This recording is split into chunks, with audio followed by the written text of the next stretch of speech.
আজকে আমরা গিয়েছিলাম আমনরা স্টেশনে। অনেকদিন থেকে চিন্তাভাবনা করছিলাম যাওয়ার জন্য। তো সময় না হওয়ার কারণে যাওয়া হচ্ছিল না এবং অনেকদিন থেকে ভিডিও করা হচ্ছিল না। আমি ভাবলাম যে ভিডিও দিব পেজে, কিন্তু দেওয়া হচ্ছিল না। তো অবশেষে ভিডিও নিয়ে আসলাম আপনাদের জন্য। তো আমার ভিডিওর যে ধরন, রাস্তা, আমার ভয়েস, এটাই, এর চেয়ে বেশি কিছু না।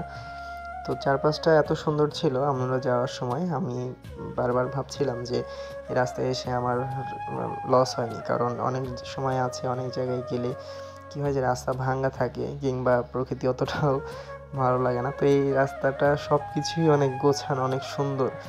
চারপাশের কুড়ে ঘর থেকে শুরু করে রাস্তার আশপাশে আমের বাগান কিংবা বিভিন্ন রকমের গাছপালা, এছাড়া বিভিন্ন ধরনের জমির ক্ষেত, সব কিছু অনেক বেশি সুন্দর ছিল।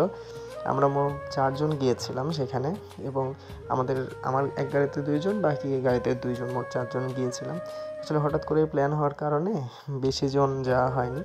তো এই রাস্তার পাশ দিয়ে যে লাইনটি দেখতে পাচ্ছেন, এই লাইনটাই হচ্ছে যে চাপাই রাজশাহী রুটের ট্রেনগুলো চলে এবং আমরা এবং আরও বেশ কয়েকটা রুটে গাড়ি চলে, রহনপুর, এই ট্রেনের রুট দিয়ে চলে এবং এই ট্রেনটা দিয়ে, এই রাস্তা দিয়ে গেলে মনে হয় যে ট্রেনের সাথে পাল্লা দিয়ে চলা যাবে, কারণ রাস্তাটা একদমই ফাঁকা, বাড়িঘর খুব একটা বেশি নাই এবং বড় গাড়ি খুব কম চলে বললেই চলে। এবং আরও যেগুলো চলে অটো কিংবা হচ্ছে বিভিন্ন রকম ভ্যান, এগুলো চলে এই রাস্তা দিয়ে, বড় গাড়ি খুব কম চলে এই রাস্তায়। তা আমরা একটু জোরেই যাচ্ছিলাম এবং আপনারা যেটা দেখতে পাচ্ছেন ভিডিওতে, আমরা সচরাচর আসলে এভাবে জোরে গাড়ি চালানো হয় না। তো ফাঁকা রাস্তার কারণে আমরা একটু জোরে গাড়ি চালিয়েছি, খুব বেশি না। তো এইভাবে চলছিলাম এবং অবশেষে আমরা এই আমনরা স্টেশনে চলে এসেছি। আমনরা স্টেশনটা আসলে অনেক বেশি সুন্দর।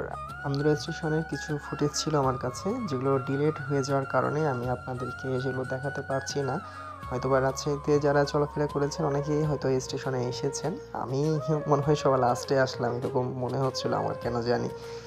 তো আবার সেই রাস্তা দিয়ে ব্যাক করলাম বাসার দিকে। ট্রেনের জন্য অনেক অপেক্ষা করেছিলাম, কিন্তু ট্রেন আমাদেরকে দেখা দেয়নি। দেখা না দিলে তো আর কিছু করার নাই, অবশেষে বাড়ি ফেরার পালা। তো আমরা নিজ নিজ বাসার গন্তব্যে ফিরে যাচ্ছি সে রাস্তা দিয়ে। সবাই ভালো থাকবেন, সুস্থ থাকবেন এবং আমি নিয়মিত ভিডিও দেওয়ার চেষ্টা করব, এটা বলেই বিদায় নিচ্ছি আজকে।